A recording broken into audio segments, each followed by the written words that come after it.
Assalamualaikum warahmatullahi wabarakatuh. Pak Nusron Wahid, ini kan sekarang sudah jadi menteri. Enak dong. Iyalah, karena pekerjaannya kan numpuk, ya tentu saja kehidupannya berbeda sekali dengan yang kemarin-kemarin. Nggak tahu juga Pak Nusron ini kan sudah jadi menteri, tapi masih juga mengisi pengajian ke sana kemari. Ini yang saya tangkap. Tapi yang aneh, dalam pengajian-pengajiannya ini masih juga menyelipkan sesuatu yang selama ini dikritisi oleh anak-anak Nusantara. Apa itu? Yaitu masalah nasab Bahlawi. Tetapi entah karena literasinya kurang atau karena memang beliau ini kan bukan ahli nasab. Dia mengatakan kalau Habib-Habib yang ada di Indonesia ini adalah sekumpulan dari terah dari Bani Hasyim, kurang lebih seperti itu. Yang mengejutkan dan yang membuat cetowelo-welo dalam pengajian yang akan kita putar ini, dikatakan kalau Pak Nusron ini mencintai seorang Habib. Tentu saja nanti teman-teman akan melihat siapakah Habib yang dicintai oleh Pak Nusron Wahid ini. Pak Nusron ini bagaimana? Kalau memang bukan ahli nasab, nggak usahlah senggol-senggol nasab, sudahlah jadi menteri saja. Karena apa? Kalau mendengar pengajian dari Pak Nusron ini, saudara-saudara kita yang selama ini berkecimpung tentang buku-buku nasab, kitab-kitab nasab, juga ada juga yang berkecimpung meneliti masalah DNA Bahlawi, tentu akan diketawain.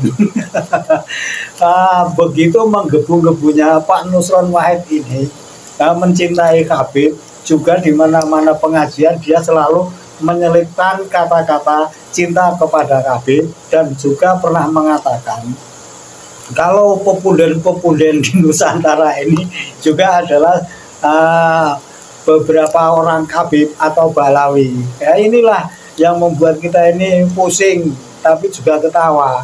Karena apa? Ini kan bukan bidang Pak Nusron. Pak Nusron sebaiknya nggak usah bicara-bicara masalah nasab Bahlawi. Kalau mau mencintai Habib silakan saja, tapi jangan ngajak-ngajak orang awam yang tidak tahu menau dengan pergulatan nasab Bahlawi selama ini. Ini bisa kacau, dan ini kalau membuat pikiran masyarakat ini percaya kepada omongan Pak Nusron, tentu saja ini adalah tanggung jawab dari Pak Nusron suatu saat, bahwa yang diomongkan oleh Pak Nusron ini sekarang ini sudah terbantahkan sama sekali. Masalah nasab Bahlawi sudah fix, bahwa selama ini sampai 3 tahun ini Bahlawi nggak bisa menjawab dari tesis Kiai Imad, tidak bisa mengkanter.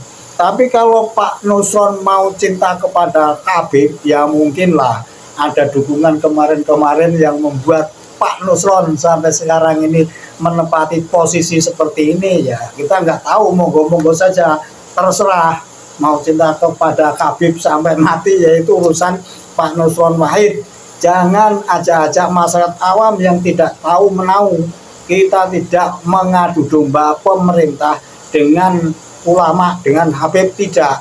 Kami cuma ingin tahu jawaban dari Habib selama ini yang didengung-dengungkan oleh masyarakat luas, bagaimana nasabnya. Nah, itu saja.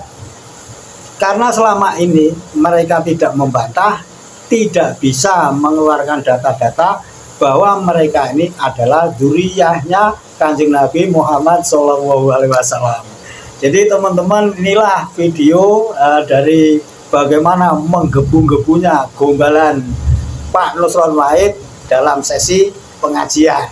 Kita dengarkan, kita lihat cintanya Pak Nusron Wahid bagaimana terhadap seorang klan Bahlawi. Kita ikuti.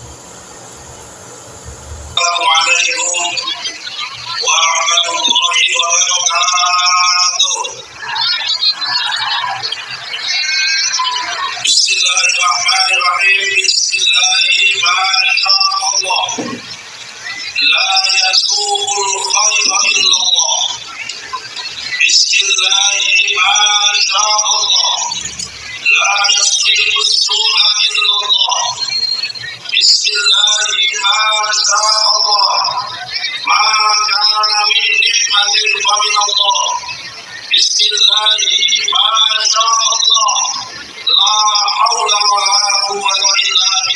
العلي العظيم.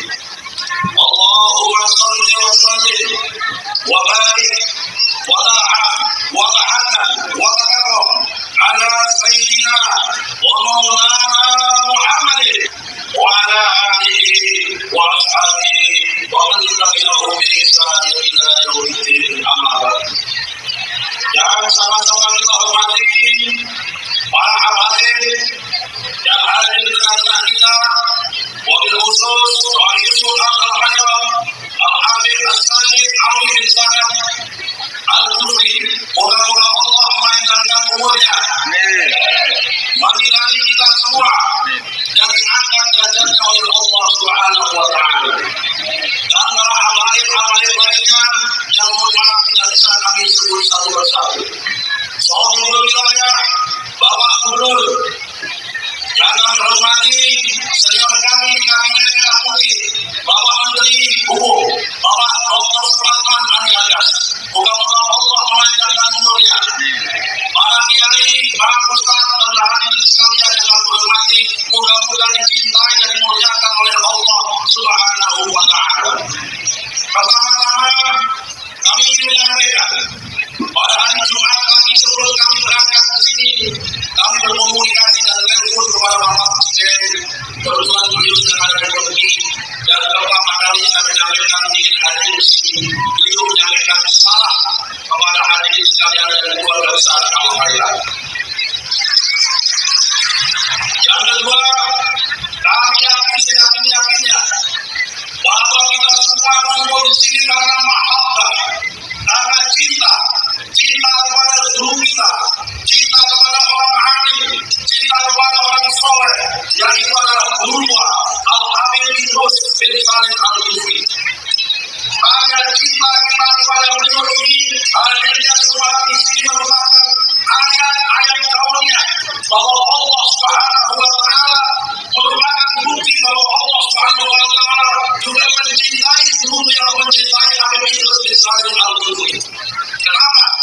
Dalam sebuah hadis qudsi disampaikan, sesungguhnya Allah idza habba ghulaman la ada Jibril. Kalau Allah itu mencintai seseorang, yang memanggil malaikat Jibril. Kemudian Allah mengatakan, ya Jibril, sampaikan kepada seluruh malaikat yang ada di langit bahwa saya mencintai fulan bin fulan. Saya mencintai Habib Idrus bin Salim Al-Kufri. Kemudian malaikat pun diminta untuk menyampaikan, ya malaikat, tolong sampaikan kepada seluruh makhluk yang ada di bumi untuk menyampaikan bahwa Allah mencintai Habib Idrus bin Salim Al-Kufri. Karena itu orang seperti saya, orang seperti muslimah, dan orang seperti yang lain, saya belum pernah musyafahah, saya belum pernah salaman kepada Habib Idrus bin Salim Al-Kufri. Tapi karena hati digerakkan oleh Allah Subhanahu wa Ta'ala, kita semua mahabbah kepada Habib Idrus bin Salim Al-Kufri. Allahumma shalli ala sayyidina Muhammad. Yang nomor 3, saya yakin bahwa dalam majelis maulid ini sudah memenuhi standar dan syarat turunnya rahmat dari Allah Subhanahu wa Ta'ala. Bila dikusolehin tanzilur rahmat, ketika dibacakan cinta kebaikan orang soleh, tanzilur rahmat akan turun rahmat dari Allah Subhanahu wa Ta'ala. Lebih dari itu, pada majelis ini telah berkumpul 3 elemen yang itu kalau berkumpul akan turunnya berkah dan rahmat di bumi Indonesia maupun di bumi manusia. 3 elemen itu sebagaimana dikutip sama pola guru kami saya di bawah Binuhullah. Kamu kalau di Ismail juga mengatakan karena 3 kumpul ini maka ada turun rahmat, ada turun. Ketika ada kumpul itu sebagaimana ditulis, sebagaimana dimaksud dalam Maulid Al-Iqlah, Maulid Bumi Makkah, wa Hijratuhu bil Madinah, wa Sultanuhu Bisa. Maulid Bumi Makkah, lahirnya Nabi ada di kota Mekah. Maka itu ada ketuanya, dan ketuanya Mekah adalah Bani Hashim. Dan di sini banyak hadir Bani Hashim. Siapa itu Bani Hashim? Saya Allahu Akbar. Dan membuat Habib Idrus bin Salim Al-Jufri adalah bagian dari sangat Balawi dan bagian dari kami. Yang kedua, wahijratuhu fil Madinah. Hijrahnya Nabi Muhammad ada di Madinah. Dan di kota Madinah juga ada ketuanya. Ketuanya kota Madinah adalah sahabat Ansor.